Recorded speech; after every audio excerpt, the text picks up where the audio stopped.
திருநாவுக்கரசனாகினார். சைவ சமயத்தின் ஒப்புயர்வற்ற அடியார்களாக கருதப்படும் நால்வர்களுள் ஒருவர்தான் திருநாவுக்கரசர். திருமுனைப்பாடி பல்லவ நாட்டின் கண் அமைந்துள்ளது. அப்பெருநகரிலே திருநாவலூருக்கு அருகில் திருவாமூர் என்னும் ஊரில் வேளாண் மரபிலே குறுக்கையர்குடி மிகச்சிறந்த தொன்றாக விளங்கி வந்துள்ளது. அச்சிறந்த குடியிலே புகழனார் மாதினியார் என்னும் சிறந்த தம்பதியினரும் இருந்து வந்துள்ளனர். அவர்களது இல்லறமெனும் நல்லறத்தை இனிது நடத்தி வரும் பொழுது இறைவன் திருவருளால் மாதினியார் கருவுற்றார். அம்மையார் மணிவயிற்றில் திருமகளே வந்து தோன்றினார் போல அருள்மிக்க அழகிய பெண் குழந்தை ஒன்று பிறந்தது. அக்குழந்தைக்கு திலகவதியார் என்று பெயரும் சூட்டினர். திலகவதியார் மழலை அமுதம் பொழியும் நாளில் அம்மையார் மீண்டும் கருவுற்றார். அம்மையார் மணிவயிற்றில் இருந்து திருசடையானின் அருள் வடிவமாக சைவம் ஓங்க, தமிழ் வளர, கலைகள் செழிக்க, மருள் எல்லாம் போக்கும் அருள் வடிவமாக கோடி சூரிய பிரகாசத்துடன் திருநாவுக்கரசர் அவதரித்தார். பெற்றோர்கள் முதலில் திருநாவுக்கரசருக்கு மருள் நீக்கியார் என்றே நாமகரணம் சூட்டினர். ஒரு சமயம் ராவணன் புஷ்பக விமானத்தில் கைலாய மலையை நோக்கி வர அங்கு எழுந்தருளி இருக்கும் நந்தியம்பெருமான், இது சிவபெருமான் வீட்டிற்கும் திருமலை, ஆதலால் நீ வலப்பக்கம் சென்று விடு என்று பணித்தார். அதற்கு மதியற்ற ராவணனோ, மந்தி போல் முகம் கொண்ட நீயா எனக்கு அறிவுரை கூறுகிறாய் என்று ஆணவத்தில் பேசினான். கடும் கோபத்திற்கு சென்ற நந்தியம்பெருமானோ, அதே மந்தியால் உன்னுடைய நாடு அழியட்டும் என்று சாபம் கொடுத்தார். இதை கேட்ட ராவணனோ, இதோ இப்பொழுதே இந்த கைலாய மலையை எனது 20 கரங்களினாலும் பெயர்த்து காட்டுகிறேன் பார் என்று பெயர்க்க தொடங்கினான். அது சமயம் ஈஸ்வரியுடன் நவமணி பீடத்தில் எழுந்தருளியிருந்த எம்பெருமான் தமது தண்டை சிலம்பணிந்த சேவடிப்பாத பெருவிரல் நுனிநகத்தால் லேசாக அழுத்தினார். அக்கணமே ராவணனது 20 கரங்களும் மலையினடியில் சிக்கியது. வலி தாங்க முடியாத ராவணனோ ஓலக்குரல் எழுப்ப அது அங்கிருந்த அருந்தவசியான வாகீசரின் செவிகளில் வீழ்ந்தது. அதனால் அவர் ராவணனுக்கு உதவுவதற்காக எம்பெருமான் இசைக்கு கட்டுப்பட்டவர், ஆதலால் நீ இசையால் அவரை வசப்படுத்து என்று கூறினார். அதை கேட்ட ராவணனோ தனது நரம்பையை யாழாக்கி பண் இசைத்தான். தேன் அமுதத்தால் சிவபெருமானும் சிந்தை குளிர்ந்து அவன் முன் பிரசன்னமானார். அவனது தவறையும் மன்னித்து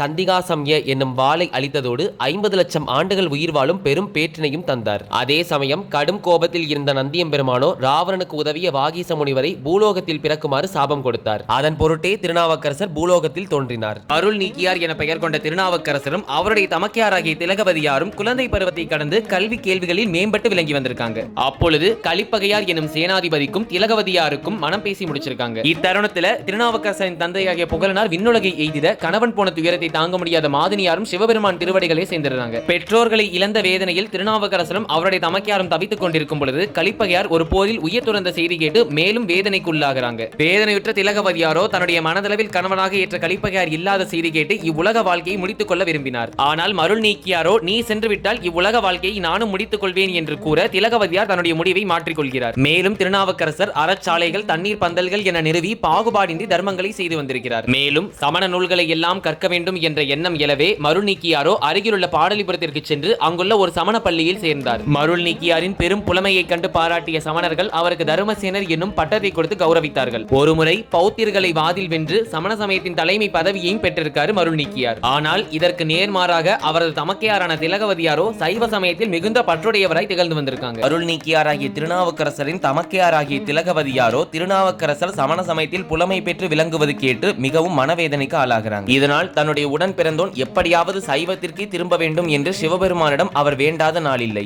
ஒரு நாள் அம்மையாரின் அளவற்ற பக்திக்கு கட்டுப்பட்ட எம்பெருமான் அவரது கனவில் தோன்றி, திலகவதி கலங்காதே, முற்பிறப்பில் மருள் நீக்கியார் ஒரு முனிவனாக இருந்து என்னை அடைய அருந்தவம் புரிந்தவன், அவனை மீண்டும் சூளை நோயால் நான் ஆட்கொள்கிறேன் என்று கூறி மறைந்தார். அதன்படி சூளை நோய் அதன் உக்கிரத்தை மருள் நீக்கியாரின் மீது காட்ட ஆரம்பித்தது. இதனை கண்ட சமணர்களோ மருள் நீக்கியாரின் சூளை நோயை போக்க பற்பல வழிகளில் தன்னுடைய நெறிமுறைகளை பயன்படுத்தியும் அது பயன்பெறாது போனது. இறுதியில் சமண குருமார்கள் தங்களுடைய தோல்வியை ஒப்புக்கொண்டு விலகினர். இதனால் மருள் நீக்கியாரோ தன்னுடைய தமக்கையாரிடமே சென்று விடலாம் என்று முடிவு செய்து தன்னுடைய சமையற்காரனிடம் இதை குறித்து தமக்கையாராகிய திலகவதியாரிடம் கூறிவா என்று அனுப்பி வைக்கிறார். சமையற்காரனும் அம்மையாரிடம் அச்செய்தியை கூறவே மிகுந்த மனவேதனை இருந்தாலும் சமணர்கள் இருக்கும் அவ்விடத்திற்கு நான் ஒருபொழுதும் வரமாட்டேன் என்று கூறிவிடுகிறார். இதனால் இரவோடு இரவாக மருள் நீக்கியார் தன்னுடைய பணியாளுடன் திருவதிகைக்கு புறப்பட்டு சென்றார். அம்மையாரை அங்கு கண்ட மருள் நீக்கியார் தன்னுடைய கண் கலங்க அவரது பாதத்தில் விழுந்து வணங்குகிறார். திலகவதியாரோ, சிவபெருமான் உம்மை மீண்டும் சைவத்திற்கு திரும்ப வைக்கவே உமக்கு இச்சூளை நோயை தந்து ஆட்கொண்டுள்ளார், ஆதலால் நீ சைவத்திற்கே திரும்பி சிவத்தொண்டு புரிவாயாக என்று திருவெண்ணீற்றை அவருக்கு கொடுத்தார். அதனை தன் மேனியெல்லாம் பூசிக்கொண்ட மருள் நீக்கியார் அக்கணமே தன்னை பிடித்திருந்த சூளை நோய் தன்னை விட்டு விலகுவதை உணர்ந்தார். பிறகு திலகவதியாரோ மருள் நீக்கியாரை அழைத்துக் கொண்டு கோவிலுக்குள் சிவபெருமானை தரிசிக்க சென்றார். அப்பொழுது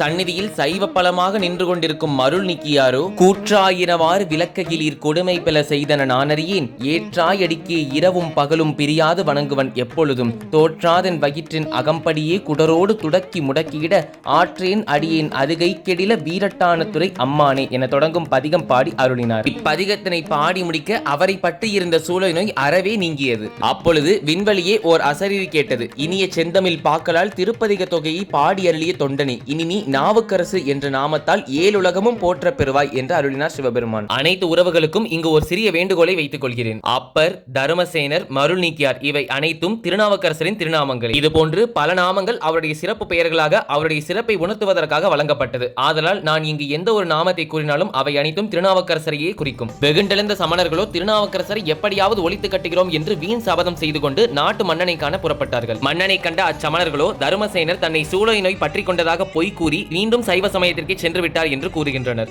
இப்பொழுது அதனை கேட்ட மன்னனோ, அருந்தவ முனிவர்களே அஞ்சாதீர், தருமசேனருக்கு தக்க தண்டனையை நான் கொடுக்கிறேன் என்று கூறுகிறார். உடனே மன்னன் மகேந்திரவர்மனோ தன்னுடைய ஆட்களை அழைத்து அவைக்களத்திற்கு மருள் நீக்கியாரை அழைத்து வாருங்கள் என்று கட்டளையிட்டான். மன்னனின் ஆணைக்கு அடிபணிந்த அமைச்சர்கள் சேனைகள் சூழ நாவுக்கரசர் எழுந்தருளி இருக்கும் திருவதிகையை அடைந்தனர். அங்கு அவர்கள் திருநாவுக்கரசரை அணுகி, தருமசேனரை மன்னன் மகேந்திரவர்மன் தங்களை உடனடியாக அழைத்து வருமாறு எங்களுக்கு கட்டளையிட்டுள்ளார். ஆதலால் நீவீர் இக்கணமே எங்களுடன் புறப்பட்டு வர வேண்டும் என்று அரச தோரணையில் கூறினர். ஆனால் சிவ சிந்தனையில் இருந்த திருநாவுக்கரசரோ சற்றும் அஞ்சாது, நாமார்க்கும் குடியெல்லோம் நமனை எஞ்சோம், நரகத்தில் இடர்படோம் நடலை இல்லோம், ஏமாப்போம் பிணியறியோம் பணிவோம் அல்லோம், இன்பமே என்னாலும் துன்பமில்லை, தாமார்க்கும் குடியல்லா தன்மையான சங்கரனார் சங்கவென் குலையோர் காதிர் கோமார்க்கே நாம் என்றும் மீளா ஆளாய் கொய்மலச்சே வடியினையே குறுகினோமே என தொடங்கும் மறுமாற்ற திருத்தாண்டக திருப்பதிகத்தை பாடினார். அமைச்சர்களோ நாவுக்கரசரின் திருப்பதிகத்தில் மெய் உருகி அவரது மலர் தாளினை போற்றி வணங்கினர். ஐயனே, தயவு செய்து எங்களுடன் எழுந்தருளல் வேண்டும் என்று பணிவன்போடு இப்போது வேண்டிக் கொண்டனர். நாவுக்கரசரும் அவர்களோடு சென்று பல்லவன் அரண்மனையை அடைந்தார். பல்லவன் முன்னால் சிவஜோதி வடிவான நாவுக்கரசர் தலை நிமிர்ந்து நின்று கொண்டிருக்கும் பொழுது அதனை கண்ட சமணர்களோ பொங்கி எழுந்தனர். அப்பொழுது மன்னரோ சமணர்களை அழைத்து தர்மசேனரை என்ன செய்ய வேண்டும் என்று கேட்டார். அதற்கு சமணர்களோ,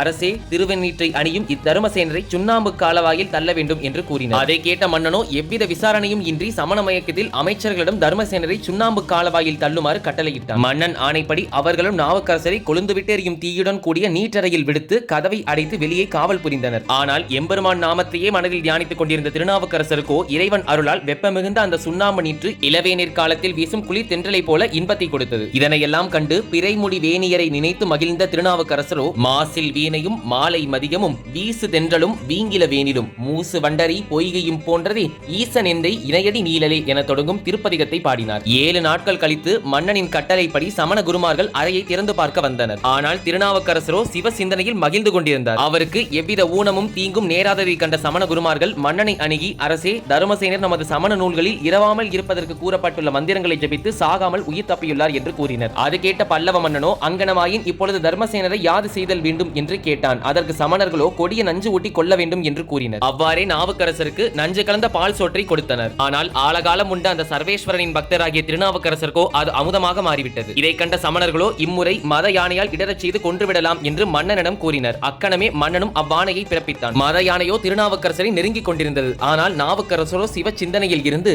சுண்ணவன் சந்தன சாந்தும் சுட திங்கட் சூளாமணியும் வண்ண உரிவையுடையும் வளரும் பவள நிறமும் அண்ணல் அரண்முரநேரும் அகலம் வலாய அறவும் திண்ணன் கெடில புனலும் உடையார் ஒருவர் தமர்னாம் அஞ்சுவது யாதொன்றுமில்லை அஞ்ச வருவதும் இல்லை என தொடங்கும் சிவ பாடலை பாடினார். மேலும் திருப்பாட்டின் இறுதியில் அஞ்சுவது யாதொன்றும் இல்லை அஞ்ச வருவதும் இல்லை என அமையுமாறு திருப்பதிகம் அமைத்துள்ளது மேலும் சிறப்புமிக்கது. இதனை பாடி முடிக்க மதம் கொண்ட யானையோ திருநாவுக்கரசரை சுற்றி சுற்றி வலம் வந்து அவரை வணங்கி எழுந்தது. இதனை கண்ட சமணர்களோ பாகர்களிடம் நாவுக்கரசரை கொல்லுமாறு யானைக்கு செய்கை காட்டுங்கள் என்று கூறினர். அவ்வாறே அவர்களும் செய்ய உடனே மத யானை மதம் பொங்க துதிக்கையால் பாகர்களை தூக்கி எடுத்து வீசி எறிந்தது. அத்தோடு யானை அடங்கவில்லை. அந்த மத யானை சமணர்களின் மீதும் பாய்ந்து அவர்களை காலால் மிதித்து தந்தத்தால் குத்தி கிழித்தது. எஞ்சியிருந்த சமணர்கள் மன்னனிடம் சென்று இதனை கூற மீண்டும் என்னதான் செய்வது என்று மன்னன் கேட்டார். அதற்கு சமணர்களோ நாவுக்கரசரை கல்லோடு கட்டி கடலில் கொண்டு போய் தள்ளிவிடுங்கள் என்று கூறினர். அவ்வாறே அவர்களும் திருநாவுக்கரசரை கடலில் வீச சொற்றுணை வேதியன் சோதிவானவன் பொற்றுணை திருந்தடி பொருந்த கைதொழல் கற்றுணை பூட்டியோர் கடலில் பாய்ச்சினும் நற்றுணையாவது நமச்சிவாயமே என தொடங்கும் பதிகத்தை பாடினார். உடனே அவரை கட்டியிருந்த கயிறெல்லாம் அறுபட்டு கல்லே தெப்பமாக மிதக்க கடல் கடந்து கரையேறினார் திருநாவுக்கரசர். ஈசன் அருளால் காப்பாற்றப்பட்ட நாவுக்கரசரோ வருணனின் உதவியால் திருப்பாதிரி புலியூருக்கு அருகிலே கரை சேர்ந்தார். அத்தலத்தின் கண் வாழும் அன்பர்களும் அடியார்களும் விரைந்தோடி வந்து நாவுக்கரசரை அன்பு கொண்டு அழைத்து மிகவும் மகிழ்ந்தனர். பிறகு நாவுக்கரசரை திருப்பாதிரி புலியூர் ஐயனின் திருக்கோவிலுக்கு அழைத்தும் சென்றனர். முக்கண்ணனாகிய சிவபெருமானை கண்ட நாவுக்கரசரோ, ஈன்றாளுமாய் எனக்கு எந்தையுமாய் உடன் தோன்றினராய் மூன்றாய் உலகம் படைத்து உகந்தான் மனத்துள் இருக்க ஏன்றான் இமையவர்க்கு அன்பன் திருப்பாதிரி புலியூர் தோன்றா துணையாய் இருந்தனன் தன் அடியோங்களுக்கே என தொடங்கும் நமச்சிவாய பதிகத்தை பாடினார். அங்கே சைவ பலமாக நின்று கொண்டிருக்கும் நாவுக்கரசரை கண்ட அன்பர்களோ பேரானந்தம் பூண்டனர். இவற்றையெல்லாம் கேள்வியுற்ற தோல்வியுற்ற பல்லவ மன்னன் மனம் மாறினான், மதி தெளிந்தான், எஞ்சிய சமணர்களை அடியோடு ஒழித்தான். நாவுக்கரசருக்கு தான் செய்த பாவத்திற்கு பிராயச்சித்தம் தேட புறப்பட்டான். ஆனால் அதுக்குள்ள திருநாவுக்கரசரோ அங்கிருந்து புறப்பட்டு பல சிவத்தலங்களை தரிசித்தவாறு திருவதியை வந்தடைந்தார். அங்கிருக்கும் அன்பர்களும் நாவுக்கரசரை இன்புற்று வரவேற்றனர். அப்படியே ஆலயத்தை அடைந்து திரு வீரட்டானேஸ்வரரை கண்டு மனமகிழ்ந்த திருநாவுக்கரசரோ ஆரேற்க வல்ல சடையான் தன்னை அஞ்சனம் போலும் மிடற்றான் தன்னை கூரேற்க கூரமர வல்லான் தன்னை கோள்வளைக்கை மாதரால் பாகன் தன்னை நீரேற்க பூசும் அகலத்தானை நின்மலன் தன்னை நிமலன் தன்னை ஏரேற்க வேறுமா வல்லான் தன்னை ஏழையேன் நான் பண்டி கழ்ந்தவாறே எனும் திருத்தாண்டக பதிகத்தை பாடினார். பிறகு திருநாவுக்கரசர் திருவதியில் எழுந்தருளி இருக்கிறார் என்பது பல்லவ மன்னன் மகேந்திரவர்மனுக்கு தெரிய வருகிறது. உடனேயே மன்னனோ 4 வகை படைகள் சூழ மங்கள வாத்தியங்கள் ஒலிக்க திருவதியை வந்தடைந்தான். பிறகு திருநாவுக்கரசரின் மலரடியில் வீழ்ந்து வணங்கி எழுந்து தனது பிழையை பொறுத்தருளுமாறு பிரார்த்தித்தான். தனது தவற்றையெல்லாம் உணர்ந்து தம் முன்னால் சிவப்பலமாக நிற்கும் பல்லவ மன்னனுக்கு நாவுக்கரசர் 5 எழுத்து மந்திரத்தை ஜபித்து திருவெண்ணீர் கொடுத்து அவனுக்கு மன்னிப்பும் வழங்கினார். பிறகு பல்லவ மன்னனும் திருநாவுக்கரசரோடு சேர்ந்து அங்கேயே தங்கியிருந்து மனம் மகிழ்ந்தான். சில நாட்கள் கழித்து திருநாவுக்கரசரிடம் விடை பெற்று பல்லவ மன்னன் மீண்டும் பாடலிபுரத்திற்கே சென்றான். திருநாவுக்கரசரும் பல சிவத்தலங்களை தரிசித்து வரும் பொருட்டு திருவதிகை பெருமானை வணங்கி தமது சிவ யாத்திரையை தொடர்ந்தார். அவ்வாறு திருவெண்ணை நல்லூர், திருவாமாத்தூர், திருக்கோவிலூர் போன்ற சிவத்தலங்களில் சிவபெருமானை தரிசித்து மகிழ்ந்தார். அடுத்ததாக பெண்ணாடத்தை வந்தடைந்தார் திருநாவுக்கரசர். அங்கே வீற்றிருக்கும் எம்பெருமானை நோக்கி பொன்னார் திருவடிக்கு ஒன்றுண்டு விண்ணப்பம் என தொடங்கும் திருப்பதிகத்தை பாடி தனது விண்ணப்பத்தை வைக்க ஆரம்பித்தார் திருநாவுக்கரசர். அதாவது பொன்னார் திருவடி கொன்றுண்டு விண்ணப்பம் போற்றி செய்யும் என்னாவி காப்பதற்கிச்சையுண்டேல் இருங்கூற்றகல மின்னாறு மூவிலை சூளை மென் மேற்பொறி மேவு கொண்டல் துன்னார் கடந்தையுட் தூங்கானை மாடச் சுடற்கொழுந்தே என தொடங்கும் திருப்பதிகத்தை பாடி தனது மன விண்ணப்பத்தை தெரிவித்தார். அவ்வாறு சிவபெருமானிடம் திருநாவுக்கரசர் வேண்டியது யாதென்றால், இந்த ஏழையின் வெந்நீர் அணிந்த மேனியிலே உமது குலச்சினையான சூலத்தையும் இடபத்தையும் பொறித்து அருள் புரிவீராக என்று வேண்டினார். அப்பொழுது திருநாவுக்கரசர் பதிகம் பாடி முடிக்க எவரும் அறியாவண்ணம் பூதகணத்தவர் தோள்களில் சூல முத்திரையையும் இடம முத்திரையையும் பொறித்துவிட்டு அகன்றனர். இதை கண்ட திருநாவுக்கரசரோ ஆனந்த கண்ணீர் வடித்து நிற்க, விண்ணவரோ மலர் மாறி பொழிந்து திருநாவுக்கரசரை வாழ்த்தினர். அத்தலத்தில் சில நாட்கள் தங்கியிருந்த திருநாவுக்கரசர் ஓர் நாள் அத்தலத்தில் இருந்து புறப்பட்டு திருவரத்துறை, திருமுதுக்குன்றம் போன்ற தலங்களில் எழுந்தருளி இருக்கும் பரமனை பாடிய வண்ணம் தில்லையை வந்தடைந்தார். அங்கே இருக்கும் 3000 தில்லைவாழ் அந்தணர்கள் சூழ ஆலயத்தில் எழுந்தருளிய திருநாவுக்கரசர் சிவபெருமானை கண்டு ஆனந்த கண்ணீர் மல்க நின்றார். ஆனந்த கூத்தாடும் அம்பலவாணனை கண்ட திருநாவுக்கரசரோ கையுந் தலைமிசை புனையஞ்சலியன கண்ணும் பொலிமலை ஒளியாதே பெய்யுந் தகையன கரணங்களுமுடன் உருகும் பரிவின பேரெய்து மெய்யுந் தரைமிசை விழுமுன் பெழுதரும் மின்தாள் சடையொடு நின்றாடும் ஐயன்றினிடம் எதிர்கும் விடுபவர் ஆர்வம் பெருகுதல் அளவின்றால் என தொடங்கும் திருப்பதிகத்தை பாடினார். மேலும் கருநட்ட கண்டனை அண்ட தலைவனை கற்பகத்தை செருநட்ட மும்மதிலெய்யவல்லானை சென் தீமுழங்க திருநட்ட மாடியை தில்லை கிரையை சிற்றம்பலத்து பெருநட்ட மாடியை வானவர் கோனென்று வாழ்த்துவனே என்றும் பத்தனாய் பாடமாட்டேன் பரமனே பரமயோகி எத்தினார் பக்தி செய்கேன் என்னை நீ இகழ வேண்டா முத்தனே முதல்வா தில்லை அம்பலத்தாடுகின்ற அத்தாவுன் ஆடல் காண்பான் அடியனேன் வந்தவாறே எனும் நேரிசையையும் பாடி பணிந்தார். தில்லையில் சில காலம் தங்கியிருந்து உளவார பணி செய்து வந்த திருநாவுக்கரசரோ பொல்லா பிள்ளையாரை திருநாரையூரில் வணங்கி பிறகு அங்கிருந்து புறப்பட்டு சீர்காழிப்பதியின் எல்லையை வந்தடைந்தார். அங்கே தோணியப்பருக்கு திருத்தொண்டு செய்து வரும் ஞான சம்பந்தர் வீற்றிருந்தார். அன்பர்களோடும் அடியார்களோடும் அவர் உடனே புறப்பட்டு சென்று நாவுக்கரசரை அகமும் முகமும் மலர எதிர்கொண்டு அழைத்தார். ஞான சம்பந்தர் நாவுக்கரசரை தமது தந்தையாரை போன்ற தலைமையான சிறப்பு மிக்கவர் என்பதை உளமாற உணர்ந்திருந்தார். எனவே ஞான சம்பந்தரோ அப்பரே என்று அழைத்ததோடு திருநாவுக்கரசர் அடியேன் என்று தமது பணிவான அன்பினை வெளிப்படுத்தினார். பிறகு தோணியப்பரை வணங்கி வலம் வந்து கொண்டிருந்தார் திருநாவுக்கரசர். அப்பொழுது ஆளுடை பிள்ளையார் அப்பரடிகளை பார்த்து, அப்பரே நீவீர் உம்மை ஆட்கொண்டருளிய எம்பெருமானை இன்ப தமிழால் பாடுவீராக என்று வேண்டினார். உடனே திருநாவுக்கரசரோ பார்க்கொண்டு மூடி கடல் கொண்ட ஞான்றனின் பாதம் எல்லாம் நாள் 5 புல் இனம் ஏந்தின என்பர் நளிர்மதியம் கால் கொண்ட வன்கை சடை விரித்து ஆடும் கழுமளவர்க்கு ஆள் அன்றி மற்றும் உண்டோ அம்தன் ஆளி அகலிடமே என்னும் பைந்தமிழ் பாமாலையை சாத்தி திருத்தோணி அப்பரையும் பெரிய நாயகி அம்மையாரையும் பணிந்தார். அன்பு உறவுகள் அனைவருக்கும் இங்கு ஒரு சிறிய வேண்டுகோள். இப்பதிவில் ஆளுடை பிள்ளை என குறிப்பிடப்படுவது திருஞான சம்பந்தரே. அடியேன் ஆளுடை பிள்ளையும் அப்பரடிகளும் என்று அடிக்கடி இப்பதிவில் கூறுவேன். ஆனால் அன்பு உறவுகளை இவற்றை குழப்பிக் கொள்ள வேண்டாம். எவ்வாறு அப்பரடிகள் என்பது திருநாவுக்கரசருக்குரிய ஒரு சிறப்பு பெயரோ அதுபோன்று திருஞான சம்பந்தருக்கு ஆளுடை பிள்ளை என்பது சிறப்பு பெயராகும். பிறகு கலைஞான கன்றாகிய ஆளுடை பிள்ளையின் விருப்பத்திற்கிணங்க அருள்ஞான அரசராகிய அப்பரடிகளும் திருஞான சம்பந்தரோடு சேர்ந்து சீர்காழியில் திருப்பணி செய்து வந்தார். ஒரு நாள் இரு ஞான மூர்த்திகளும் சோழ நாட்டில் உள்ள திருத்தலங்களை எல்லாம் தரிசித்து வர வேண்டும் என்று ஆறா காதலுடன் சீர்காழியை விட்டு புறப்பட்டனர். பல சிவத்தலங்களை தரிசித்தவாறு திருக்கோலக்கா என்னும் தலத்தை வந்தடைந்தனர். ஆளுடை பிள்ளையாரும் அப்பர் சுவாமிகளிடம் விடை பெற்றுக் கொண்டு சீர்காழிக்கு திரும்பினார். பிறகு கோலாக்காவிலிருந்து புறப்பட்ட அப்பரடிகள்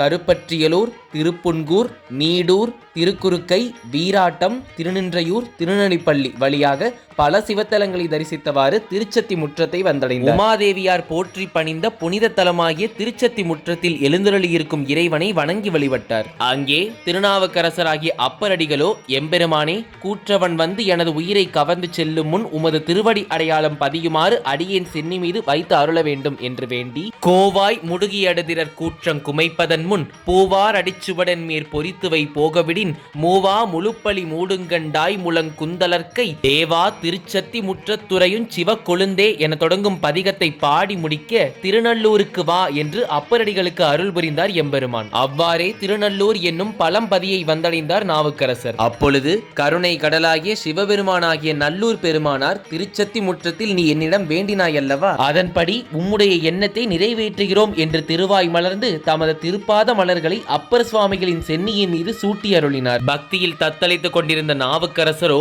நினைந்து உருகும் அடியாரை நைய வைத்தார். நில்லாமே தீவினைகள் நீங்க வைத்தார். சினத்திற்கு களிற்று உரிவை போர்வை வைத்தார். செலுமதியின் தளிர் வைத்தார் சிறந்து வானோர். இனத்துருவி மணிமகுடத்து ஏறத்துற்ற இனமலர்கள் போது அவிழ்ந்து மதுவாய் பில்கி நனைந்தனைய திருவடி என் தலைமையில் வைத்தார். நல்லூர் எம்பெருமானார் நல்லவாறே என தொடங்கும் பதிகத்தை பாடினார். பிறகு அங்கிருந்து திங்களூருக்கு புறப்பட்டு சென்றார் திருநாவுக்கரசர். அங்கே அப்பூதியடிகளுக்கு அருள் புரிந்தது மட்டுமின்றி அவரது இறந்த மூத்த மகனையும் உயிர்ப்பித்து தந்தார். நாயன்மார்களிலேயே இறைவனது அடியாராகிய திருநாவுக்கரசரை வணங்கி சிவபதியை அடைந்தது மட்டுமின்றி நாயன்மார் எனும் அந்தஸ்தை அடைந்த பெருமை அப்பூதியடிகளுக்கே பொருந்தும். ஆதலால் அப்பூதியடிகளை பற்றிய முழு விவரத்தையும் இனி வரும் பதிவுகளில் நாம் காண்போம். பிறகு அப்பூதியடிகளாரோடு திங்களூரில் சில காலம் தங்கியிருந்த திருநாவுக்கரசர் அங்கிருந்து புறப்பட்டு திருப்பள்ளனம் வழியாக நல்லூர், பழையாறை, வளஞ்சுழி, திருக்குடமுக்கு, திருச்சேரை, திருக்குடவாயில், திருநாரையூர், திருவாஞ்சியம், பெருவேலூர், திருவிலாமர் முதலிய தலங்களை தரிசித்துக் கொண்டே வந்தார். அவ்வாறே சென்ற திருநாவுக்கரசர் இறுதியில் திருவாரூரை வந்தடைந்தார். அங்கே புற்றிடங்கொண்ட தியாகேச பெருமானை அன்போடு துதி செய்து திருத்தாண்டகம் பாடி மகிழ்ந்தார் திருநாவுக்கரசர். பிறகு வலிவலம், கீழ்வேலூர், கன்றாப்பூர் போன்ற திருப்பதிகளுக்கும் சென்று வந்தார். அப்பொழுது திருவாமூர் திருவாதிரை திருவிழாவை கண்டு களிப்புற்றதோடு அங்கிருந்து திருப்புகலூருக்கும் புறப்பட்டு சென்றார். அதே சமயம் திருஞான சம்பந்தரும் பல சிவத்தலங்களை தரிசித்தவனும் திருப்புகலூரை வந்தடைந்தார். நாம் போன பதிவுகளிலேயே முருகநாயனாரை பற்றி பார்த்திருப்போம். முருகநாயனார் என்றாலே பூக்கள் தான் நமக்கு ஞாபகத்துக்கு வரும். அதுக்கேற்ற மாதிரி பூக்களால பலவிதமான மாலைகளை செய்து இறைவனுக்கு அணிவித்து இறுதியில் இறைவனது சேவடியை அவர் அடைந்தார் என்பதையும் பார்த்திருப்போம். அப்பெயர் பெற்ற முருகநாயனார் அதே சமயத்தில் சிவனடியார்களுக்காக மடம் ஒன்றை எழுப்பியிருந்தார் என்பதையும் நாம பார்த்திருந்தோம். அம்மடத்திற்கு ஞான சம்பந்தர் வருகை தரார். அப்பொழுது ஆளுடை பிள்ளையார் திருப்புகலூருக்கு அப்பரடிகள் வந்துள்ளார் என்ற செய்தி கேட்டு உடனே அவரை எதிர்கொண்டு இன்புற்று வரவேற்றார். பிறகு இரு ஞான செல்வர்களும் முருகநாயனார் மடத்திற்கு வந்தனர். முருகநாயனார் பேரானந்தத்துடன் இரு சிவனருட் செல்வர்களையும் வரவேற்று மடத்துள் எழுந்துள்ளச் செய்தார். அப்பொழுது ஆளுடை பிள்ளையார் அப்பரடிகளிடம், அப்பரே, திருவாதிரை திருநாளில் நிகழ்ந்த அற்புதங்களையும் புற்றிடங்கொண்ட பெருமானின் பெருமையையும் ஏற்றமிகும் இன்ப தமிழால் எடுத்துரைப்பீராக என்று வேண்டினார். அதற்கு திருநாவுக்கரசரோ, முத்துவிதான மணிப்பொற்கவரி முறையாலே பக்தர்களோடு பாவையர் சூழ பழிப்பின்னே வித்தக கோல வெண்டலை மாலை விரதிகள் அத்தன் ஆரூர் ஆதிரை நாளால் அதுவன் என தொடங்கும் தந்தமிழ் பதிகத்தால் நெக்குருக பாடினார். இன்புற்று திருப்பதிகத்தை செவிகுளிர கேட்ட ஆளுடை பிள்ளையார் தியாகேச பெருமானை தரிசிக்க வேண்டும் என்று அளவிலா ஆசை கொண்டார். சில நாட்கள் அப்பருடன் முருகநாயனாரின் மடத்தில் தங்கியிருந்த சம்பந்தரும் அப்பரடிகளிடம் விடை பெற்றுக் கொண்டு சிவ அன்பர்களுடன் திருவாரூருக்கு புறப்பட்டு சென்றார். திருப்புகலூரில் திருத்தொண்டுகள் புரிந்து வந்த அப்பரடிகளோ அடுத்துள்ள திருச்சாத்தமங்கை, திருமருகல் போன்ற சிவத்தலங்களுக்கு அன்பர்களுடன் சென்று சிவதரிசனம் செய்து வந்தார். அதே சமயத்தில் திருவாரூர் சென்றிருந்த ஆளுடை பிள்ளையாரும் புற்றிடங்கொண்ட பெருமானை வழிபட்டு அன்பர்களுடன் திருப்புகலூருக்கு திரும்ப வந்தார். அப்பரடிகள் திருத்தொண்டர்களுடன் சென்று எல்லையிலேயே ஆளுடை பிள்ளையாரை சந்தித்து எதிர்கொண்டு வரவேற்றார். இரு ஞான மூர்த்திகளும் திருப்புகலூர் பெருமானை வழிபட்டவாறு மடத்தில் தங்கி இருந்த பொழுது திருத்தொண்ட நாயனாரும் திருநீலநக்க நாயனாரும் முருகநாயனாரின் மடத்திற்கு எழுந்தருளினர். அப்பொழுது ஆளுடை பிள்ளையாருக்கும் அப்பரடிகளுக்கும் சிவயாத்திரைக்கு புறப்பட வேண்டும் என்ற பெருவிருப்பம் ஏற்படவே அவர்கள் அன்பர்கள் அனைவரிடமும் விடை பெற்றுக் கொண்டு திருக்கடவூர் திருத்தலத்திற்கு வந்தடைந்தனர். திருக்கடவூர் திருத்தலத்தின் திருக்கதை அனைவரும் அறிந்ததே. அதாவது காலனாகிய யமதர்மனை சிவபெருமான் எட்டி உதைத்து மார்க்கண்டேயருக்கு என்றும் 16 என்ற வரத்தினை அருளிய திருத்தலம் அது. மேலும் பல சிறப்புகள் பெற்ற அத்திருத்தலத்தில் வீற்றிருக்கும் விமலநாதரை அமுத தமிழால் பாடி பணிந்த குங்கிலிய கலையனார் மடத்திற்கு வருகை தந்தனர். குங்கிலிய கலைய நாயனாருடைய முழு வரலாற்றையும் நாம ஏற்கனவே பார்த்துட்டோம். அதனுடைய முழு பதிவும் நம்மளோட சேனல்ல ஏற்கனவே இருக்கு. அப்பேர் பெற்ற குங்கிலிய கலைய நாயனார் மடத்திற்கு எழுந்தருளிய அவ்விரு ஞான மூர்த்திகளையும் வழிபட்டு வரவேற்றார் குங்கிலிய கலைய நாயனார். திருத்தொண்டு புரிந்த அவ்விரு ஞான மூர்த்திகளும் அங்கிருந்து விடைபெற்றுக் கொண்டு திரு ஆக்கூர் வழியாக தங்கள் சிவயாத்திரையை தொடங்கினர். அரவணிந்த அண்ணலை அழகு தமிழால் வழிபட்டு திருவீலி மிலலை என்னும் திருத்தலத்திற்கு வந்து சேர்ந்தனர். அதாவது திருமாலாகிய பெருமாளுக்கு சக்கராயுதம் எப்படி கிடைத்தது அப்படிங்கிற கதை எல்லாருக்குமே தெரிஞ்சிருக்கும். அசுரர்களை அழிப்பதற்காக காக்கும் கடவுளாகிய விஷ்ணுவிற்கு பிரத்யேகமாக ஒரு ஆயுதம் தேவைப்பட்டது. அதன் பொருட்டு பெருமாள் சக்கராயுதம் பெறுவதற்காக எம்பெருமானை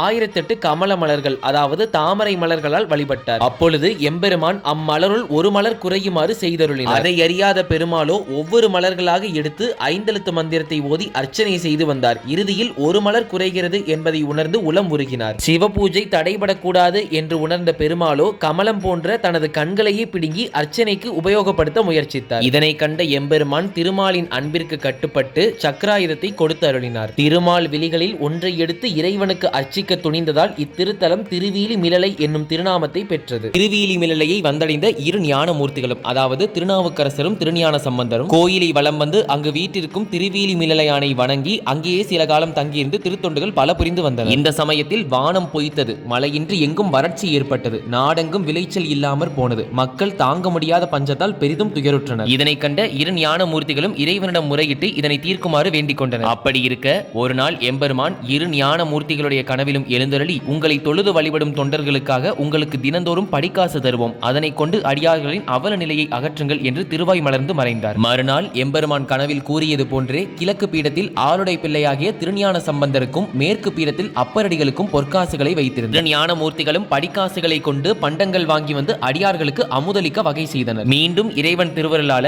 மாதம் மும்மாறி பொழிந்து நெல்வளம் கொளித்து எங்கும் முன்போல எல்லா மங்களங்களும் பொங்கி பொழிந்தன. பிறகு அப்பரடிகளும் ஞான சம்பந்தரும் சிவதரிசன யாத்திரையை தொடங்கும் வண்ணம் திருவாஞ்சியம் முதலிய சிவத்தலங்களை வழிபட்ட வண்ணம் வேதாரண்யம் என்று அழைக்கப்படும் திருமறைக்காட்டை வந்தடைந்தார்கள். இருவரும் சேர்ந்து ஆலயத்திற்கு போறாங்க. ஆனா அங்க கோயிலுடைய கதவுகள் அடைக்கப்பட்டிருக்கு. இது குறித்து அன்பர்கள் கிட்ட இருவரும் விசாரிக்கிறாங்க. அதற்கு அன்பர்களோ சுவாமி ஆதி காலத்தில் இத்திருமறைக்காட்டில் எழுந்தருளியுள்ள பெருமானை வழிபட்ட மறைகள் கதவை காப்பிட்டு சென்றனர். அன்றிலிருந்து இன்று வரை கதவுகள் அடைக்கப்பட்டுதான் இருக்கிறது என்றும் மேலும் வாயிலை திறக்க வல்லோர்கள் யாருமே இல்லாததால நாங்க வேற ஒரு வழியாக சிவபெருமானை வழிபட்டு வருகிறோம் என்றும் கூறுகிறார்கள். இதனை கேட்ட திருஞான சம்பந்தரும் அப்பரடிகளும் எப்படியாவது கதவை திறந்தே ஆக வேண்டும் என்று எண்ணினர். உடனே ஆளுடை பிள்ளையாராகிய திருஞான சம்பந்தரும் அப்பரடிகளை பார்த்து அன்பரே மறைகள் வழிபட்ட வேணிபிரானை நாம் எப்படியும் இந்த நேர்வாயிலின் வழியாகவே சென்று தரிசித்து வழிபடுதல் வேண்டும். எனவே திருமுன் காப்பிட்ட கதவும் திறக்கும்படி திருப்பதிகம் பாடி அருள்வீராக என்று கேட்டுக்கொண்டார். திருநாவுக்கரசரும் அகமகிழ்ந்து பண்ணின் நேர்மொழி மங்கை மார்பலர் பாடியாடிய ஓசை நாடொரும் கண்ணின் நேரையிலே பொலியும் கடற்காலி பெண்ணின் நேரொரு பங்குடை பெருமானை எம் பெருமான் என்றென்னும் அண்ணலாரடியார் அருளாலும் குறைவிலரே என தொடங்கும் பதிகத்தை பாடியும் கதவு திறக்க தாமதமாவதைக் கண்டு இரக்கம் ஒன்றிவீர் என்னும் திருக்கடை காப்பிலே பாட ஆரம்பித்தார். இவ்வாறு பாடி முடிக்க இறைவன் திருவருளால் மணிக்கதவின் தாள் நீங்கியது. அன்பர்களும் அடியார்களும் இரு சிவஞான மூர்த்திகளையும் போற்றியவனும் சிவநாமத்தை விண்ணட்ட முழங்கி நேர்வாயிலாக இறைவனை சென்று தரிசித்தனர். பிறகு அப்பரடிகள் இம்மணிக்கதவு மீண்டும் அடைக்குமாறு நீரும் பாடியருள்க என்று ஆளுடை பிள்ளையாராகிய திருஞான சம்பந்தரை கேட்டுக்கொண்டார். அம்பிகையின் ஞான பாலுண்ட சிவக்கொழுந்து பாடினார். திருப்பதிகத்தின் முதற்காப்பிலேயே திண்ணிய கதவு தானே மூடிக்கொண்டது. அன்று முதல் ஆலயத்தின் மணிக்கதவுகள் தானாகவே திறக்கவும் மூடவும் ஏற்றாற்போல அமைந்தது. இரு ஞான மூர்த்திகளும் அருந்தொண்டர்கள் புடைசூழ மடத்திற்கு புறப்பட்டு சென்றனர். அங்கே நாவுக்கரசருக்கு உறக்கம் வராது. அவரது மனதை ஏதோ ஒரு கலக்கம் குழப்பிக் கொண்டிருந்தது. முதலில் வாயில் காப்பு நீங்குவதற்கு அடியேன் 2 தடவைகள் முயன்று பாடிய பின்னரே திறந்தது. ஆனால் ஞான சம்பந்தர் காப்பு மூடுவதற்கு பாடத் தொடங்கிய பொழுதே கதவு அடைபட்டு விட்டதே. அது ஏன்? எம்பெருமானுடைய திருவுள்ள கிடக்கை யாதோ என்பதை இந்த அடியேன் அறிய இயலாது போனேனே என்று சிந்தித்துக் கொண்டே இருந்தார். கொண்டிருந்தார். பிறகு அப்பரடிகள் கனவிலே எம்பெருமான் தோன்றி, நாம் திருவாய்மூரில் இருப்போம், அங்கு நீ எம்மை தொடர்ந்து வருவாயாக என்று கூறி மலர்ந்தருளினார். அந்த நள்ளிரவு வேளையில் சம்பந்தரின் நித்திரையை கெடுக்க விரும்பாத நாவுக்கரசரோ சில அடியார்களிடம் மட்டும் கூறிவிட்டு புறப்பட்டார். அந்த சமயத்தில் அப்பரடிகளுக்கு முன்னால் அந்தணர் கோலத்தில் எம்பெருமான் சென்று கொண்டிருந்தார். எவ்வளவு முயன்றும் கைக்கு எட்டியது வாய்க்கு எட்டாதது போல் தம்மால் முயன்றவரை முழு வேகத்துடன் விரைந்து சென்றாலும் கூட அவரால் எம்பெருமானை நெருங்க முடியவில்லை. இவ்வாறு எம்பெருமான் வேகமாக சென்று கொண்டிருக்கும் பொழுது ஒரு மரங்கில் பொன்மயமான திருக்கோயில் ஒன்று எழுந்தது. அங்கே எம்பெருமான் மறைந்தார். திருநாவுக்கரசனும் உள்ளே சென்று பார்க்கும் பொழுது எம்பெருமான் இல்லாததால், எம்பெருமானை உம்மை காண முடியாது போய்விட்டதே என்று மனம் கலங்கினார். செய்தி கேட்டறிந்த ஞான சம்பந்தரும் அத்திருக்கோயிலை வந்தடைந்தார். எம்பெருமானே, எம்மை இங்கு வரவழைத்து எமக்கு காட்சி கொடுக்காமல் இத்திருக்கோயிலுக்குள் ஒளிந்து கொண்டிருப்பது நியாயமா என்று திருநாவுக்கரசர் வேண்டி புலம்பினார். சிவபெருமானும் ஞான சம்பந்தருக்கு காட்சி கொடுத்தார். ஞான சம்பந்தர் எம்பெருமானை பணிந்தவாறு அப்பரிடம், அப்பரே ஐயனை பாரும் என்று கூறினார். எம்பெருமானை கண்ட நாவுக்கரசர் பேரின்பம் அடைந்தார். பிறகு மீண்டும் இருவரும் திருமணத்திற்கு சென்றனர். இவ்விரு ஞான சீலர்களும் திருமறைக்காட்டில் தங்கியிருந்த நாளில் திருஞான சம்பந்தரை பார்க்க மதுரையிலிருந்து சிலர் வந்தனர். அவர்கள் சுவாமிகளை வணங்கி பாண்டியமாதேவியும் அமைச்சர் குலச்சிறையாரும் சமணத்தில் வளர்ச்சியை தடுக்க சைவத்தை உயிரிக்கும் பொருட்டு மதுரைக்கு எழுந்தருள வேண்டும் என்று கேட்டுக்கொண்டதாக விண்ணப்பித்தனர். அதன் பொருட்டு திருஞான சம்பந்தர் அப்பரிடம் கூறிவிட்டு மதுரைக்கு சென்றார். அப்பரடிகளும் திருமறைக்காட்டில் இருந்து புறப்பட்டு நாகை காரோணம், திருவீலி மிலலை, திருவாடுதுறை வழியாக திருப்பளையாறை என்னும் பழம்பெரும் பதியை வந்தடைந்தார். அங்கே வடதலி என்னும் பெயர் பெற்ற பழையாறை அடுத்துள்ள கோயிலில் சிவலிங்க பெருமானை சமணர்கள் தங்கள் சூழ்ச்சியால் மறைத்து சமண கோவிலாக மாற்றியிருந்தனர். இச்செய்தியை அவ்வூரில் உள்ள சிவ அன்பர்கள் வாயிலாக கூற கேட்ட அப்பரடிகள் அளவிலா வேதனை கொண்டார். அன்றிரவே எம்பெருமான் சோழ அரசருடைய கனவில் எழுந்தருளி, அறிவில்லாத சமணர்கள் சிவ அன்பர்களுக்கு அடுக்கடுக்காக இன்னல் அளிப்பதோடு நம்முடைய வடதலி விமான கோயிலை மறைத்து எமது மேனியை மண்ணுக்குள் மறைத்து வைத்துள்ளனர். இப்பொழுது எமது அன்பு பக்தன் நாவுக்கரசன் எம்மை தரிசித்து வழிபட காத்து கிடக்கின்றான். நாவுக்கரசன் கருத்தை நிறைவேற்றுவாயாக என்று கூறியதோடு கண்ணுதர் கடவுள் சோழவேந்தனுக்கு சமணர்கள் தம் திருமேனியை மறைத்து வைத்திருக்கும் இடத்தை அடையாளம் காட்டிக் கொடுத்தார் சிவபெருமான். கனவு தெளிந்த சோழ மன்னனும் எம்பெருமான் அடையாளம் காட்டியது போன்றே சமணர்கள் மறைத்த இடத்திலிருந்து சிவபெருமானின் திருமேனியை மீட்டெடுத்தார். திருநாவுக்கரசரும் பேரின்பம் பூண்டார். மேலும் சோழவேந்தன் சிவபெருமானுக்கு வடதலியில் விமானம் அமைத்து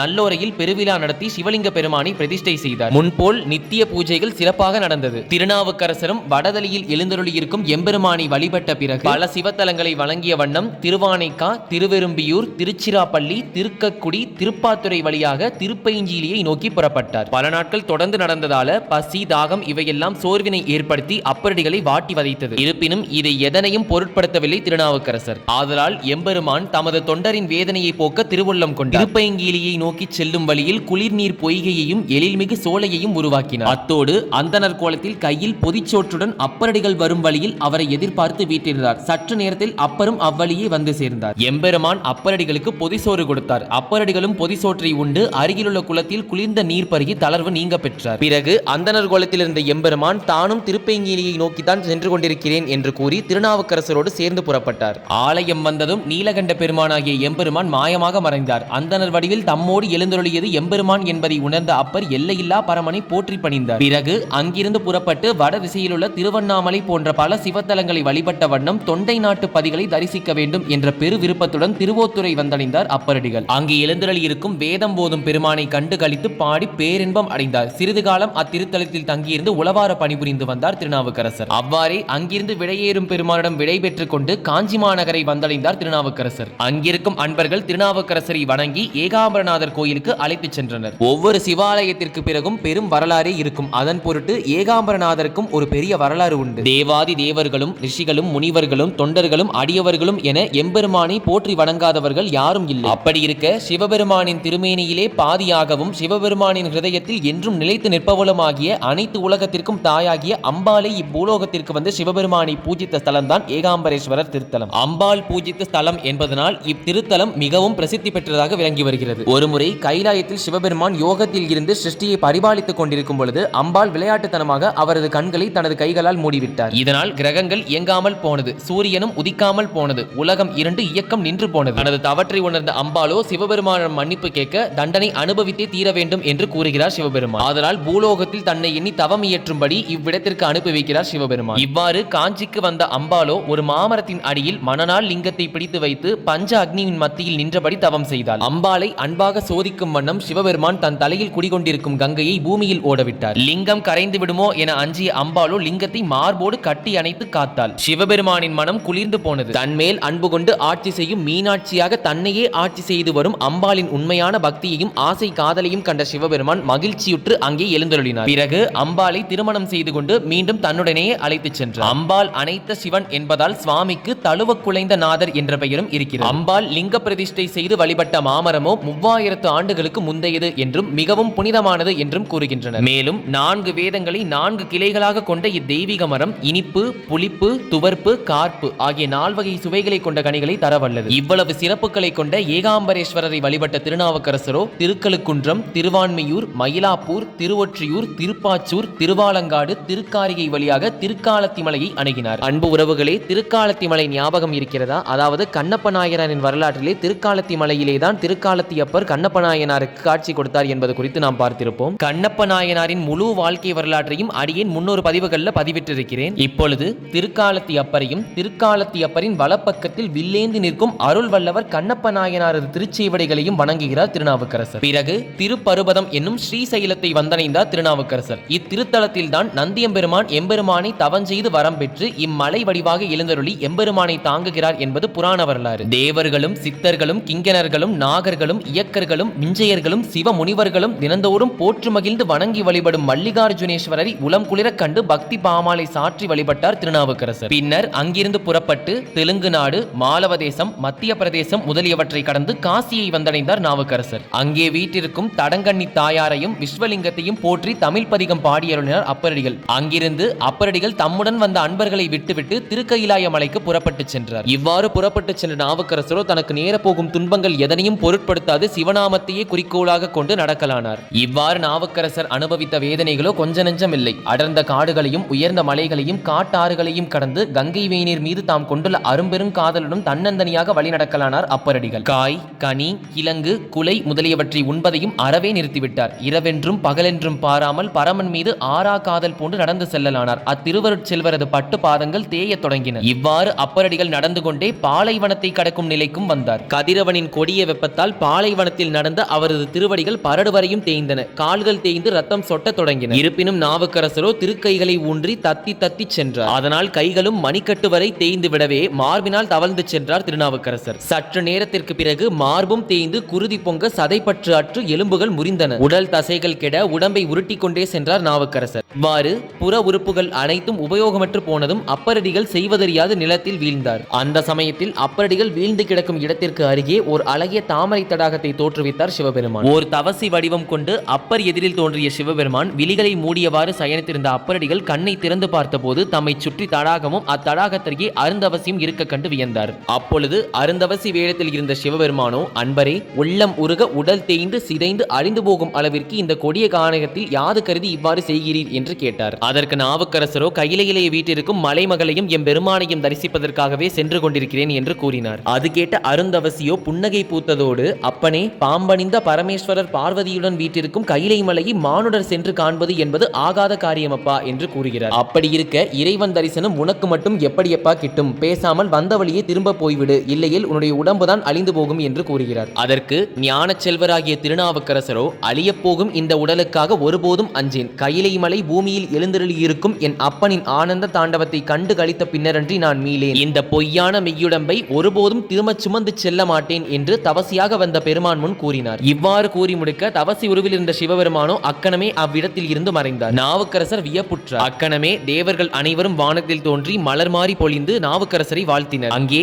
ஓங்கு புகழ் நாவுக்கரசனே, எழுந்திரு என்ற சிவபெருமானின் அருள்வாக்கு ஒலித்தது. அதனை கேட்டு அப்பரடிகள் பூரித்தார். அவரது தேய்ந்து அழிந்த உறுப்புகள் எல்லாம் முன்போல் வளர்ந்து பிரகாசித்தது. அவர் உடல் வன்மை பெற்று எழுந்தார். நிலமதில் வீழ்ந்து வணங்கினார். சிவ சிவ சுந்தர தேவனே, அருட்கடல் அண்ணலே, அடியேனை காத்த ஐயனே, ஆடுகின்ற அரசனே, மண்ணிலை தோன்றி விண்ணிலே மறைந்தருளி அற்புதம் புரிந்த வேத நாயகனே, தேவரீர் திருக்கையிலை மலை மீதில் எழுந்தருளியிருக்கும் திருக்கோலத்தை கண்டு வழிபட இந்த அடியனுக்கு அருள்வீராக என்று வேண்டினார். அதற்கு இறைவன் அசரீரியாக அப்பரடிகளுக்கு, அன்பனே, இப்பொய்கையில் மூழ்கி திருவையாற்றில் எழுந்திருப்பாயாக. அங்கு திருக்கையிலையில் நாம் வீட்டிற்கும் காட்சியை காட்டியருளுவேன் என்று மொழிந்தருளினார். அவ்வாறே அத்தடாகத்தில் மூழ்கிய அப்பர் பெருமானோ திருவையாறு பொற்றாமரை குளத்தில் தோன்றி கரையேறினார். அங்கே ஆனந்த கண்ணீர் வடித்து இறைவனின் அருளை பற்றி நினைத்துக் கொண்டிருந்த திருநாவுக்கரசர் முன் பூங்கோயில் கைலை பனிமலை போல் காட்சியளித்தது. எம்பெருமான் கொடுத்த வாக்கின்படி அப்பரடிகளுக்கு சக்தி சமேதராய் நவமணி பீடத்தில் காட்சி கொடுத்தார். இதனால் திருக்கையிலைக்கு செல்லாமலேயே கைலைபதியை கண்டு களிக்கும் பேரின்ப பேற்றை பெற்றார் திருநாவுக்கரசர். பிறகு திருவையாற்றில் எழுந்தருளியிருக்கும் பஞ்சநதீஸ்வரரின் திருவடி தாமரைகளை பணிந்தார். பிறகு அங்கிருந்து புறப்பட்டு திருப்பூந்துறை திருப்பூந்துருத்தி என்னும் திருத்தலத்தை அடைந்தார் திருநாவுக்கரசர். இந்த சமயத்தில் பாண்டிய நாட்டிலே சமணர்களை வென்று வெற்றி வாகை சூடிய ஞானசம்பந்தர் சோழ நாடு திரும்பினார். இதனை கேள்வியுற்ற அப்பரடிகளோ முத்துச்சிவிகையில் ஞானசம்பந்தர் வருவதைக் கண்டு எவரும் காணாதபடி ஞானசம்பந்தர் வீட்டிற்கு முத்துச்சிவிகை இதனை தோளில் சுமந்து கொண்டு நடக்கலானார். திருப்பூந்துருத்தியை வந்தடைந்த திருஞான சம்பந்தரோ அப்பரடிகள் எங்கே என்று கேட்க, தேவரீருடைய அடியேன் முத்துச்சிவிகை இதனை தாங்கி உமது திருவடிகளை போற்றி வரும் பெரும்பேறு பெற்று இங்குள்ளேன் என்று மகிழ்ச்சி பொங்க கூறினார் திருநாவுக்கரசர். இதனை கேட்ட ஆளுடை பிள்ளையாகிய ஞான சம்பந்தரோ முத்துச்சிவிகை நின்றும் கீழே விரைந்து இறங்கினார். உள்ளமும் உடலும் பதைபதைக்க அப்பரடிகளை வணங்க வந்தார். ஆனால் அதற்குள் அப்பரடிகள் அவருக்கு முன்னால் சென்று ஆளுடை பிள்ளையாகிய திருஞான சம்பந்தரை வணங்கி நின்றார். இருவரும் தொடர்ந்து சிவத்தொண்டு புரிந்து வருகையிலே திருஞான சம்பந்தர் மதுரையிலே சமணர்களை வெற்றி பெற்றதை குறித்து கூறுகிறார். இதனை கேட்ட அப்பரடிகளும் ஞான சம்பந்தரிடம் விடை பெற்றுக் கொண்டு மதுரையை நோக்கி புறப்பட்டார். பல திருத்தலங்களை தரிசித்துக் கொண்டே மதுரை எம்பதியை வந்தடைந்தார் திருநாவுக்கரசர். அப்பரடிகள் வந்த செய்தியை கேட்டு பாண்டிய மன்னரும் மங்கையர்க்கரசியாரும் அமைச்சர் குலச்செரியாரும் அன்பர்களோடும் அடியார்களோடும் அப்பரடிகளை தொழுது வணங்கி ராஜ மரியாதையோடு உபசரித்து வரவேற்றனர். சில காலம் கழித்து அங்கிருந்து புறப்பட்ட அப்பரடிகள் திருப்புவனம், திருராமச்சுரம், திருநெல்வேலி, திருக்கானப்பேர் போன்ற பல பாண்டி நாட்டு கோயில்களில் எழுந்தருளி இருக்கும் பரமனை பாடி துதித்தார். அவ்வாறு சோழ நாட்டை நோக்கி புறப்பட்டு சென்று பொன்னி நாட்டில் ஒளிவிடும் பொன்னார் மேனியனுடைய புனித தலங்களை எல்லாம் கண்குளிர கண்டு பற்பல பைந்தமிழ் பதிகங்களை பாடிய வண்ணம் திருப்புகலூரை அடைந்தார் திருநாவுக்கரசர். திருப்புகலூர் பெருமானை வணங்கி அங்கேயே தங்கியிருந்து உளவார பணி செய்து வந்தார் அப்பரடிகள். அப்பொழுதெல்லாம் நாவுக்கரசர் நின்ற திருத்தாண்டகம், தனித்திருத்தாண்டகம், திருத்தலக்கோவை, குறைந்த திருநேரிசை, தனித்திருநேரிசை, ஆருயிர் திருவிருத்தம், தசபுராணம், பாவனாசப்பதிகம், சரக்கரை திருவிருத்தம் முதலிய பல திருப்பதிகங்களை பாடினார். திருநாவுக்கரசரின் பற்றற்ற பரமநிலையை உலகுக்கு உணர்த்தும் வண்ணம் சிவபெருமான் ஒரு திருவிளையாடலை நிகழ்த்தினார். புகழோர் பெருமானாகிய சிவபெருமான் உளவார பணிபுரிந்து வரும் மன்றலிலே பொன்னும் நவரத்தினங்களும் மின்னும்படி செய்தார். ஆனால் அப்பரடிகளோ பொன்னையும் நவமணிகளையும் உளவார பணிபுரியும் மன்றலிலே உருளும் கற்களுக்கு ஒப்பாகவே கருதி அவற்றையெல்லாம் உளவார படை கொண்டு எடுத்து அருகிலுள்ள தாமரை தடாகத்திலே வீசி எறிந்தார். பொன்னாசையும் பொருளாசையும் கொள்ளாத அப்பரடிகள் பெண்ணாசையும் வெறுத்த துறவு நிலையை மேற்கொள்ளும் பெரும் ஞானி என்பதையும் உலகிற்கு உணர்த்த வேண்டி புகழூர் சிவபெருமான் அரம்பையர்கள், அதாவது அழகிய அப்சரஸ் கன்னிகளை போன்ற தேவதைகளை உருவாக்கினார். வில்லை போன்ற புருவங்களையும் மின்னலை போன்ற மேனியையும் கண்ணலையொத்த மொழியையும் தென்றலை போன்ற குளுமையையும் உடைய அந்த அழகிய பெண்கள் அப்பரடிகள் தியானத்தில் இருக்கும் பொழுது அவர் முன் சென்று ஆடினர். அப்பரடிகளோ சித்தத்தை சிவனாரடிக்கே அர்ப்பணித்து சற்றும் சித்தநிலை தெரியாது திருத்தொண்டு லீலைகளில் அவரது உள்ளத்தையோ உடலையோ பறிகொடுத்து விடவில்லை. உடனே அப்பரடியர் அந்த அழகிய கன்னிகைகளை பார்த்து, மயங்கும் மாலை வடிவங்களே, எதற்காக என்னிடம் வந்து இப்படி வீணாக அலைகிறீர்கள்? உமக்கு நீவீர் மயக்கியாலும் உலகம் மட்டும் போதாதா? எதற்காக என்னிடம் வந்து ஆடி பாடுகிறீர்கள்? திருவாரூர் தியாகேச பெருமானின் திருவடிகளில் தமிழ் பதிகம் பாடி திருத்தொண்டு புரிந்து வரும் சிறந்த பணியில் நிலையாக நிற்பவன் என்னை உங்கள் வலையில் சிக்க எண்ணி வீணாக அலைய வேண்டாம், போய்விடுங்கள் என்ற கருத்து கொண்டு பொய்மாய பெருங்கடல் என தொடங்கும் திருத்தாண்டகத்தை பாடினார். உடனே அத்தேவ கன்னிகைகள் அவரது திருவடியை வணங்கி மறைந்தனர். அப்பரடிகளுடைய உள்ள உறுதியையும் பக்தியின் திறத்தினையும் பாமாலை பாடும் ஆற்றலையும் ஏழுலகங்களும் போற்றி புகழ்ந்தன. இவ்வாறு புகழூர் பெருமானுக்கு அரும்பணி ஆற்றி வந்த அன்பு வடிவம் கொண்ட அப்பரடிகள் எம்பெருமானின் திருவடிகளில் தமது திருமை ஒடுங்கும் காலம் நெருங்கி வந்து விட்டதே என்பதை தமது திருக்குறிப்பினால் உணர்ந்தார். அதாவது இவ்வுலக வாழ்க்கையை முடித்து சிவபெருமானின் திருவடிகளோடு கலக்கும் காலம் வந்துவிட்டது என்பதை உணர்ந்த திருநாவுக்கரசர் அத்திருத்தலத்தை விட்டு சற்றும் நீங்காமல் பாமாலை பாடி பரமனை வழிபட்டு வந்தார். அவ்வாறு எண்ணிகேன் என் சொல்லி எண்ணிகேனோ எம்பெருமான் திருவடியே எண்ணி நல்லார், கண்ணிலேன் மற்றோர் கலைகனில்லேன்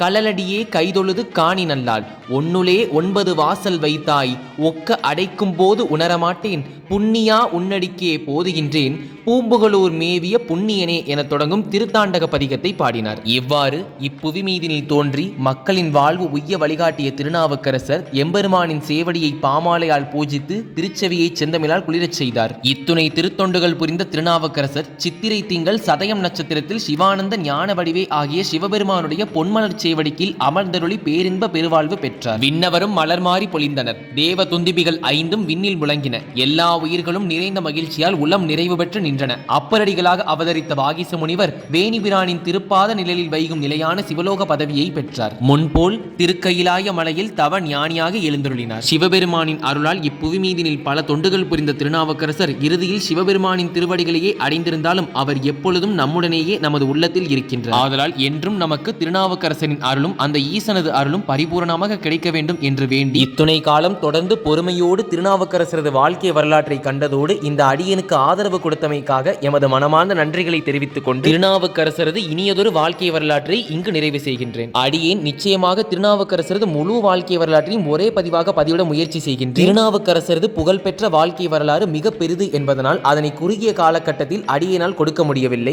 ஆதலால் இந்த அடியேனது பிழையை பொறுத்தருளுமாறு பணிவன்போடு கேட்டுக்கொள்கிறேன். திருநாவுக்கரசரது வாழ்க்கை வரலாற்றை வெற்றிகரமாக முடித்ததற்காக அந்த ஈசனுக்கும் திருநாவுக்கரசருக்கும் எனது மனமார்ந்த நன்றிகளை தெரிவித்ததோடு இத்துணை காலம் இந்த பதிவிற்கு ஆதரவு கொடுத்து வந்த உங்களுக்கும் என்னுடைய மனமார்ந்த நன்றிகளை தெரிவித்துக் கொள்கின்றேன். அடுத்த பதிவில் நம்ம குலச்சிறை நாயனார்ல இருந்து வழக்கம் போல மீதி இருக்க நாயன்மார்களுடைய வரலாற்றையும் தொடர்ந்து இனிதே காணலாம். இப்பதிவு உங்களுக்கு பிடித்திருந்தது அப்படின்னா மறக்காம ஒரு லைக்கும், திருநாவுக்கரசருடைய இந்த அளவற்ற பக்தியை பற்றி உங்களுடைய கருத்து என்னங்கிறத மறக்காம கமெண்ட்ஸ்ல சொல்லிட்டு போங்க. நன்றி, வணக்கம்.